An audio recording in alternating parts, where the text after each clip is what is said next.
The bus groaned under the weight of rush hour, its aisles jammed with weary commuters, shoulders pressed close, breaths mingling in the stale evening air.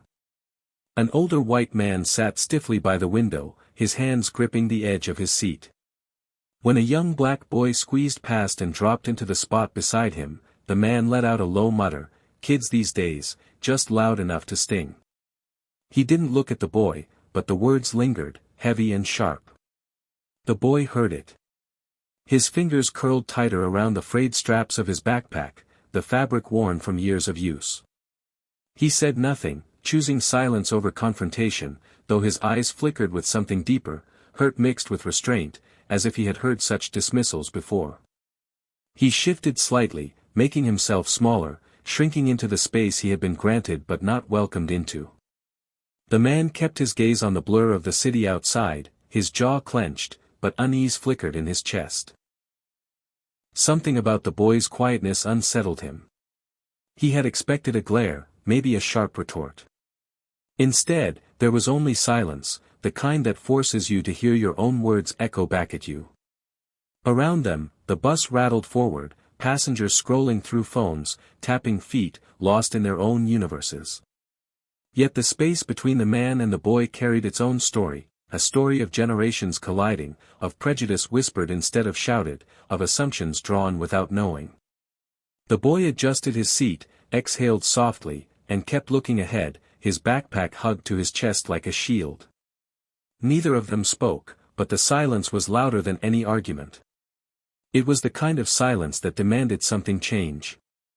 The bus jerked suddenly as it rolled over a pothole, sending a ripple of movement through the crowded aisle. The older man lost his grip on the seat edge and swayed forward, nearly tumbling into the floor. Before he could catch himself, a small hand reached out. Steady, firm, unexpected. The boy had grabbed his arm, holding him upright with surprising strength for his size. For a moment, time seemed to pause. The man looked down at the boy, startled. He had braced himself for indifference, maybe even annoyance, but not this instinctive act of kindness. Their eyes met, and the man saw no resentment there, only concern, as if helping a stranger was the most natural thing in the world. "Are you okay, sir?" the boy asked softly. His voice was calm, respectful, and it disarmed the man more than anything else could have. The man cleared his throat, his pride catching in his chest.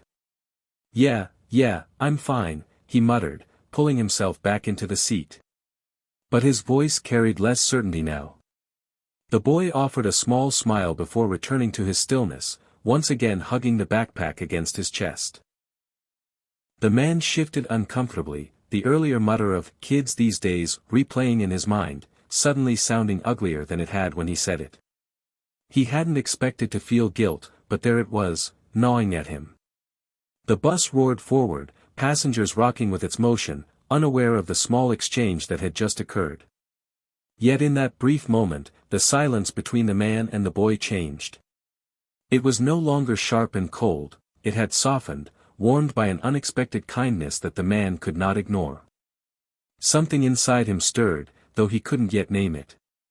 The bus rattled along, brakes squealing as it stopped at another crowded corner. The man sat quietly now, still unsettled by the boy's unexpected kindness. After a long silence, he cleared his throat and asked, almost awkwardly, "Where you headed, kid?" The boy turned his head, surprised by the question. "To the hospital," he replied, his voice steady but tired. "My mom's working a double shift. She's a nurse. I bring her dinner when I can." He patted the worn backpack on his lap as if it carried something precious. The man blinked, his frown softening. He had expected a story about video games or trouble at school, something easy to dismiss.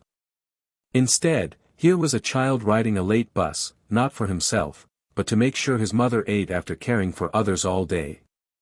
"Your mom's a nurse?" the man asked, his tone different now, less guarded. The boy nodded. "She helps people. Even when she's tired, she doesn't quit. She says everyone deserves kindness, no matter who they are." The words sank deep, heavier than the engine's rumble. The man stared at the boy, and suddenly his muttered complaint from earlier felt like a lie exposed. He had judged the boy without a single truth to stand on. He looked away toward the window, but what he saw was no longer just flashing city lights. He saw his own assumptions, reflected back at him, breaking apart under the weight of a child's quiet strength. The boy shifted slightly, settling back into his seat, unaware of the storm he had stirred inside the man. For the first time in a long while, the older man wondered if maybe he had been wrong, about more than just this boy. The bus groaned loudly before shuddering to a halt in the middle of traffic. A hiss of air escaped from below, followed by the driver's frustrated announcement, "Sorry, folks. Looks like we're stuck until a mechanic gets here." Groans and complaints rippled through the crowded bus. People cursed under their breath, others tapped angrily on their phones, and a toddler in the back began to wail, her mother shushing her in vain. The older man sat rigid, his irritation ready to surface, when he noticed the boy beside him unzip his backpack. From inside, he pulled out a small sandwich wrapped carefully in foil. Instead of keeping it for himself, the boy walked over to the crying toddler and gently offered it. "Here," he said softly, "it might help." The little girl sniffled, then accepted it with wide eyes. Her mother mouthed a grateful, "Thank you," her shoulders sagging with relief. The boy returned to his seat without fanfare, as if what he had done was ordinary.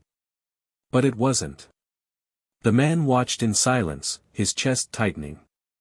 Around them, something began to shift. A young woman offered her bottle of water to another passenger. A middle-aged man helped an elderly lady down the steps to get some fresh air. Strangers began laughing lightly at the situation, trading small comforts as if they'd all known each other for years.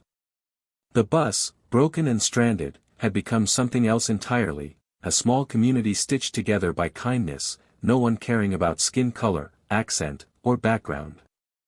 The man's eyes misted as he realized he was witnessing something he had denied for most of his life. People were capable of extraordinary compassion, and it had nothing to do with race. It was simply humanity, shining through. At last, the mechanic arrived, and the bus hissed back to life.